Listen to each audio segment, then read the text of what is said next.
شروع اللہ کے نام سے جو بڑا مہربان نہایت رحم والا ہے۔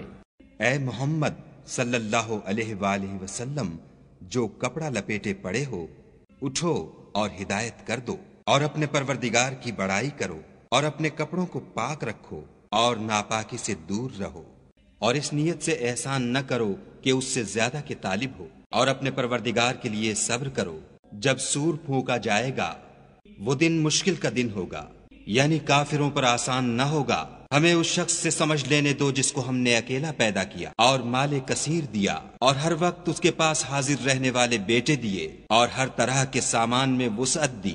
ابھی خواہش رکھتا ہے کہ اور زیادہ دیں، ایسا ہرگز نہیں ہوگا۔ یہ ہماری آیتوں کا دشمن رہا ہے، ہم اسے صعود پر چڑھائیں گے۔ اس نے فکر کیا اور تجویز کی، یہ مارا جائے، اس نے کیسی تجویز کی، پھر یہ مارا جائے، اس نے کیسی تجویز کی، پھر تأمل کیا، پھر تیوری چڑھائی اور منہ بگاڑ لیا، پھر پشت پھیر کر چلا اور قبول حق سے غرور کیا، پھر کہنے لگا یہ تو جادو ہے جو اگلوں سے متصل ہوتا آیا ہے، پھر بولا یہ خدا کا کلام نہیں بلکہ بشر کا کلام ہے، ہم ان قریب اس کو سقر میں داخل کریں گے۔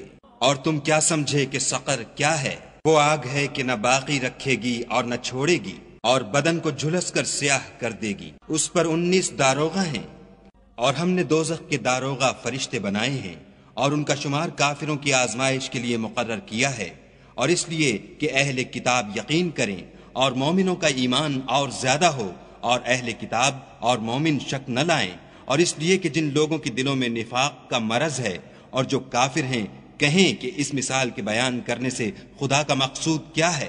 اسی طرح خدا جس کو چاہتا ہے گمراہ کرتا ہے اور جس کو چاہتا ہے ہدایت دیتا ہے، اور تمہارے پروردگار کے لشکروں کو اس کے سوا کوئی نہیں جانتا، اور یہ تو بنی آدم کے لیے نصیحت ہے۔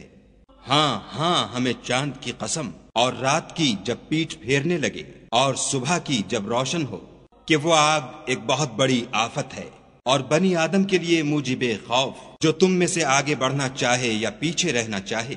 ہر شخص اپنے اعمال کے بدلے گرو ہے، مگر داہنی طرف والے نیک لوگ کہ وہ باغہائے بہشت میں ہوں گے اور پوچھتے ہوں گے، یعنی آگ میں جلنے والے گناہگاروں سے، کہ تم دوزخ میں کیوں پڑے؟ وہ جواب دیں گے کہ ہم نماز نہیں پڑھتے تھے اور نہ فقیروں کو کھانا کھلاتے تھے، اور اہل باطل کے ساتھ مل کر حق سے انکار کرتے تھے، اور روز جزا کو جھٹلاتے تھے، یہاں تک کہ ہمیں موت آ گئی۔ تو اس حال میں سفارش کرنے والوں کی سفارش ان کے حق میں کچھ فائدہ نہ دے گی۔ ان کو کیا ہوا ہے کہ نصیحت سے روگرداں ہو رہے ہیں، گویا گدھے ہیں کہ بدک جاتے ہیں، یعنی شیر سے ڈر کر بھاگ جاتے ہیں۔ اصل یہ ہے کہ ان میں سے ہر شخص یہ چاہتا ہے کہ اس کے پاس کھلی ہوئی کتاب آئے، ایسا ہرگز نہیں ہوگا۔ حقیقت یہ ہے کہ ان کو آخرت کا خوف ہی نہیں، کچھ شک نہیں کہ یہ نصیحت ہے۔ تو جو چاہے اسے یاد رکھے، اور یاد بھی تبھی رکھیں گے جب خدا چاہے، وہی ڈرنے کے لائق اور بخشش کا مالک ہے۔